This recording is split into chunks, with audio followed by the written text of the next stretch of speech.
In this lecture, we're going to focus on one form of powers where the exponent is in the form of 1 over n.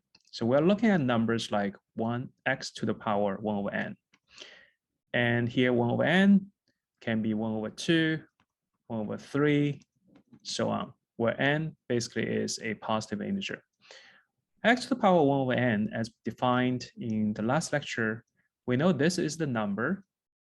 This is the number y, such that y to the power n is equals x. So x to the power 1 over n is also known as the nth root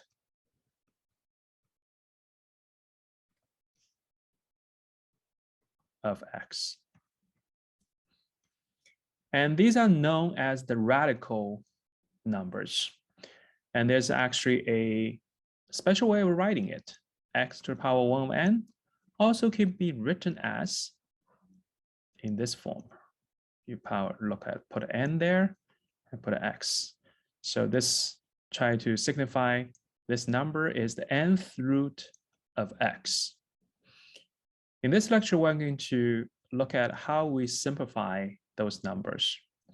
And in the following, we're going to focus on n equals 2, or so x equals 1. X to the power 1/2 is equal to the x, put a 2 there. Now, when this is 2, we can save writing this, and this is known as the square root of x, right? This form probably you already recognize. This is square root of x. In this lecture, we're going to focus on how we simplify a square root of x when x is a natural number.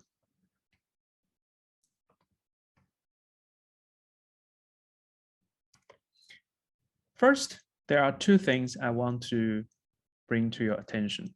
First thing is x. For this x needs to be positive, or at least needs to be non-negative.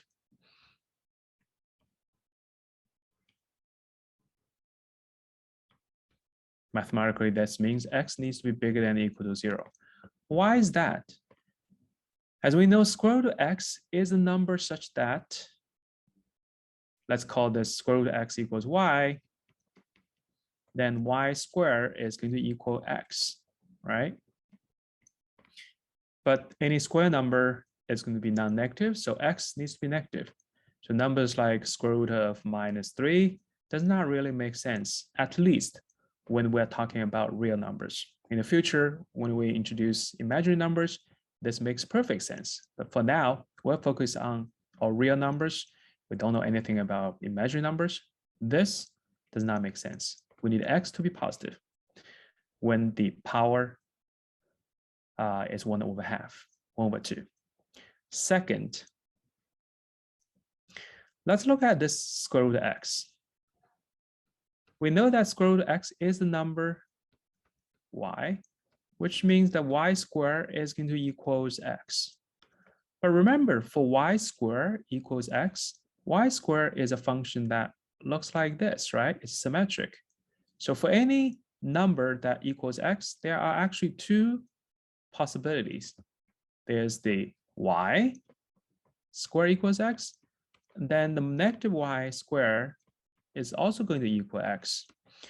So square root of x is which one? Do you understand? Like for, let's say, x equals 9. We know that -3 squared equals 3 squared equals 9. So square root 9 is 3 or -3. Yeah, we have two possibilities. In here, this is really a definition. We define square root x is the positive root. Otherwise, we have introduced an ambiguity that is going to introduce a lot of trouble. We say square root of x is the positive y such that y squared equals x. So that means square root of 9. We know that has to be equal to 3. And if we want to get negative 3, you have to negative square root 9. This is going to equal negative 3. Okay, I hope this is makes sense to you. When we define square root, we're always only using the positive thing, the positive part, such that this number squared equals x. With that, now we're going to focus on how we simplify radical numbers. Now our focus is simplify radical numbers.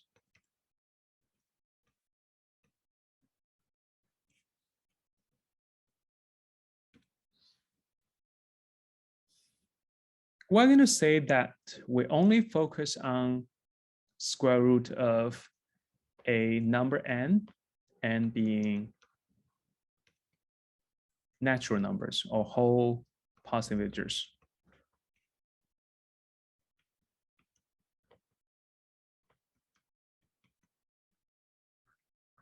Why is that? You see, if I do square root of 3, 4, we can actually change into square root of 3 divided by square root of 4. So the problem still, again, reduced to a square root of a positive integer divided by square root of a positive integer, right? So to do any of simplification of any fraction numbers, we just need to know how we simplify two natural numbers. So we're going to focus on n being whole positive integers. So for example, let's look at an example. Let's say how we simplify square root of 4. Now, square root of 4, we know that 2 to the square is 4. So square root of 4 is equal to 2. So this is easy. How about square root of 8? To do this, we're going to use a property of square root of m times n is going to equal square root of m times square root of n. Where this comes from, this is equivalent to saying that m to the n power 1/2 is going to equal m to the 1/2 times n to the 1/2. Why this is true? Remember, we have this power rule, power property that a to the power x times b to the power x is going to equal a b to the power x, right? This is the power property of same exponent, different base. We can combine in base and with exponent. Of course, we learned this when x is a positive integer, but we also said that we extend those properties for any exponent, including exponent being fractions. So this is true. If this is true, then let x equals 1/2. You have a to the power 1/2 times b to the power 1/2 equals ab to the power 1/2 for any a and b to being true, which means that square root a times square root b is equal square root of a and b. So this says that when I do a square root of ab, I can separately do the square root and multiply together. They have the same value. So we have this. Now for square root 8, because 8 equals 4 times 2, so this equals square root 4 times square root 2 equals 2 square root 2.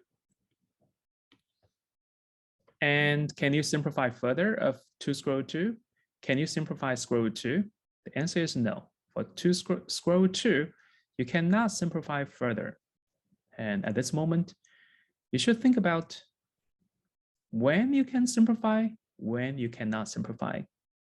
Let's try one more example and maybe you can get further ideas. Square root of 48. Now square root of 48 equals square root of 4 times 4, 12, which is 2 square root 12, right? You can pull the 4 out, square root 4 times square root 12, but square root 4 equals 2. Can you further simplify this? Oh yeah, you can do 2 square root of 4 times 3, which equals 2 square root 4 times square root 3, and which equals 4 square root 3. At this moment, again, you should think about where I come the 4. Like this is the final form of like this is the maximum simplification I can do, and then left with a square root 3. What does it mean? Of course, I can do this directly. Square root 48 equals square root of 16 times 3, and square root of 16 times square root 3 is equal 4 square root 3. So, maybe you realize that this has something to do with the number n inside 48 has the maximum square number, perfect square number 16 times 3. So the question is really about what is the maximum square number I can pull out, or the maximum square factor for that n number. And when I pull that out, the left with is the number you cannot further simplify. So let's look at a little bit further. For any number, let's say this number n equals a squared times b, where b does not have any square factors. This obviously related to number theory now, right? And then square root of n is going to equal square root of a squared times b equals square root of a squared times square root of b and equals a square root of b. And this is the simplest form.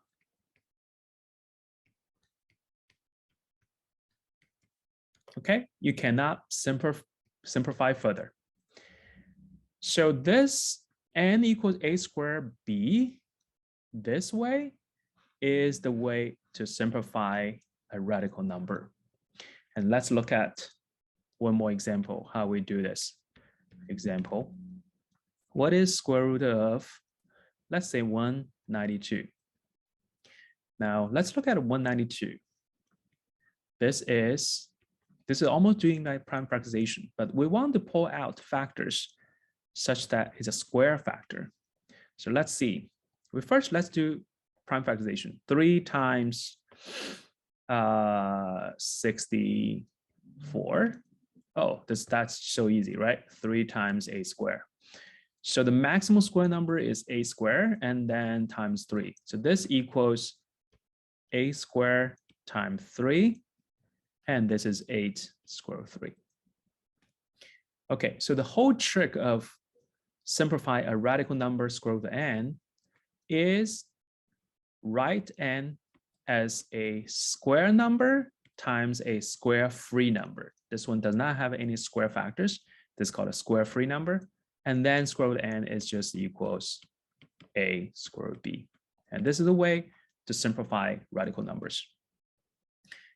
Now, for radical numbers, there's a little bit thing I want to add is, what if you have nested